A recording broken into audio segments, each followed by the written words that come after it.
आहेत तुमचे त्या फील्डमध्ये नाही गेली मी, पण त्याच वर्षी एमपीएससी निघली आणि तेव्हा माहीत झालं, जेव्हा डीएड संपल्यानंतर घरच्यांच्या समोर एक प्रश्न पडला मोठा की आता शिक्षक म्हणून लागली नाही, कारण तेव्हा शिक्षक भरती थोडीशी कमी झाली होती.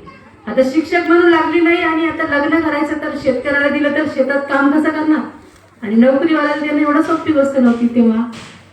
मग तेव्हा कुठेतरी माहीत झालं की अरे एमपीएससी असते आणि ती अधिकाऱ्यांची भरती करते.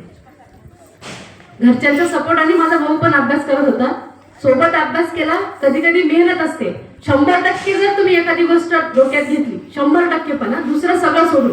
मी म्हटलं ना त्या काळात मी चुलत भावाचं लग्न असेल तरी सुद्धा गेली नाही, कुठला सण नाही कुठलं काहीच नाही. तुमच्या समोर झोपताना सुद्धा तुमचा अभ्यास तुमचं ध्येय समोर दिसलं पाहिजे आणि सकाळी उठल्या उठल्या आपल्याला दुसरं काहीच दिसलं नाही पाहिजे. मित्र मैत्रीण ते नंतर आपलं ध्येय आपल्या समोर जर दिसलं तर मला नाही वाटत की तुमच्यापासून कुणीच तुमचं ध्येय हे करून घेऊ शकेल.